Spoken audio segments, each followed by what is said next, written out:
Okay, here we go. May, June 2018. So we're scrolling past section A. I did this summary, I think, yesterday in another session.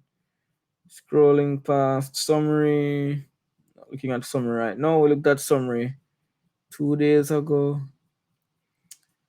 Scrolling past section B. Okay, this is where we are. Section C. So let's do a quick overview of section C and what they are looking for. First thing, suggested time 45 minutes. That's a lot of time compared to, that's more time than we get for the other sections. And that's because you're going to be writing a lot of words, basically 400 to 450 words. That's a longer piece of writing than we do anywhere else on the paper, right? 400 to 450 words. It says approximately, which means if you go a little under 400 or a little over 450, you should be fine. It says approximately 400 to 450. Of course, you want to aim to be in the middle, right? And it's better to be over than under.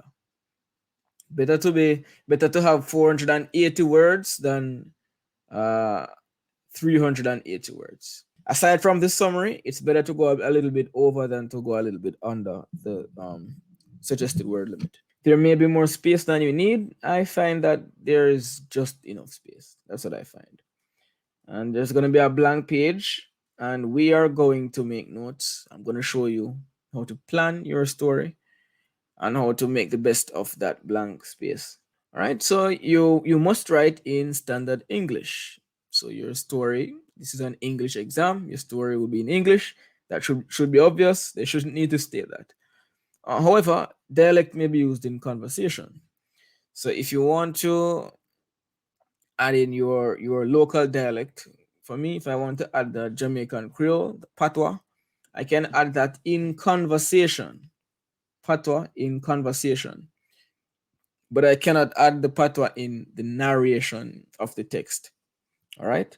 So only if someone is speaking can I step out of English. That's the only time non-English text is allowed in the story. If someone is speaking, that's why they say conversation. Another word for conversation is dialogue, which you're going to put in your quotation marks. All right. In your answer, you will be assessed based on how well you do four things. First, use the stimulus provided. So let's talk about the stimuli. On the exam, the trend is you're going to have two options. You're going to make a choice between a picture, write a story based on the picture below, and that's your stimulus.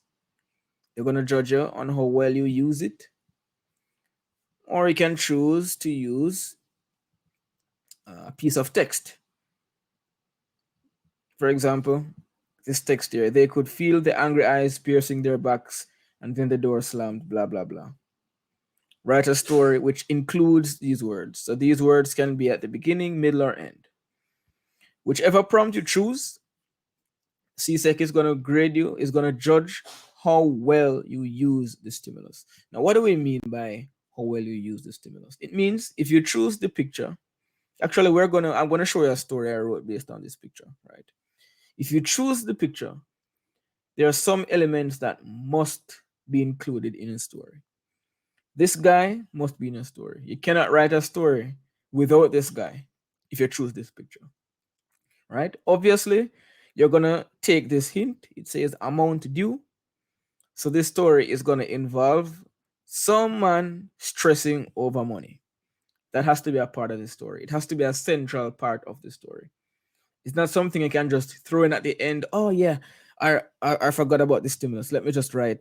And he was stressed about money. No, the story has to feature this as an important plot point, right? We see here that he is in an apartment. You can see a sink. The picture is quite shoddy. The pictures are usually blurry or vague, difficult to make out.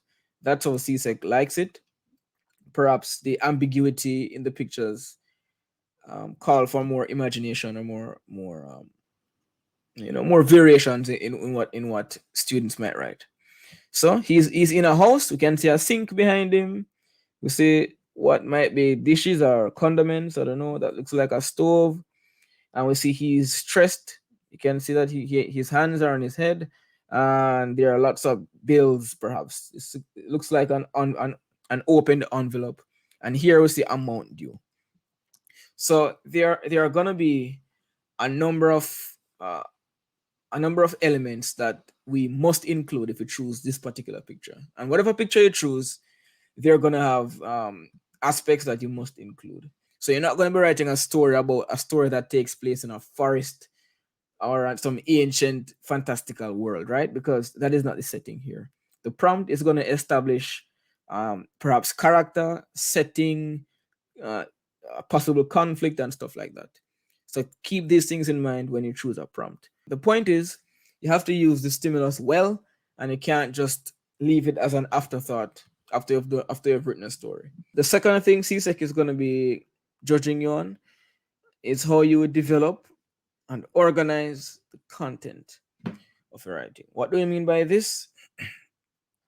This is a story we're writing, and whatever piece of writing you're undertaking, whether it's section A, section B, section C, or section D, there's going to be organization and development to consider, right? Development in terms of a story, we're talking about how the plot unfolds, how one event logically leads to the next. And your paragraph development is going to be pushing the plot development, right? Organization, things must be written in a logical way, must be organized properly so that a reader can follow a story and understand what's happening. I'm going to explain and demonstrate as I go, right? Point C here, use language appropriate to your audience, purpose, and content. So basically, your language style should match not just the story, but the academic level at which you're writing, which is you know, a pre-university level. You're finishing up high school, so you shouldn't sound like you're writing a children's story, a basic school story. Even if the story itself has a simple plot, your language should appropriately fit both the story and the level of writing that you're undertaking, which is a CSEC level kind of writing. And we're gonna perhaps get a little bit more into audience and purpose as we go on. And D, use appropriate grammar. Yeah, we see this for every section, right? Your grammar should be on point. You shouldn't be making silly mistakes at this point. You're probably in fourth or fifth form, most of you. So your grammar should be on point. They're expecting perfect grammar or near perfect grammar. Your sentence structures. Now, in a story, it's not just about correct sentence structures.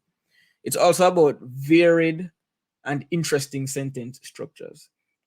So it means not all our sentences will look the same, not all of them will be the same length, not all of them will have the same structure and type of wording. You're gonna have to vary it because you're writing a story. So you reach some action scenes and you want to drop some fast-paced action. You use short, quick, potent sentences. You're moving into description and you want to slow down the pace. You use longer sentences, perhaps with different types of vocabulary. So you are controlling the pacing and the mood of a story with the sentence structure and the diction, right? Paragraphs, of course, you're writing in continuous prose. Your paragraphs should make sense. Each paragraph deals with a new scene or a main idea, right, in your story. And of course, the vocabulary should be at CSEC level. So you should be throwing in some of the more advanced, some of the fancier language as you write at this level. Spelling and punctuation, um that's self-explanatory. As for punctuation, story writing is where a lot of students lose marks for punctuation because how you punctuate is a little bit, it's a bit unique to the genre. And I'm going to show you how to punctuate a story properly. All right, so that's what CSEC is looking for.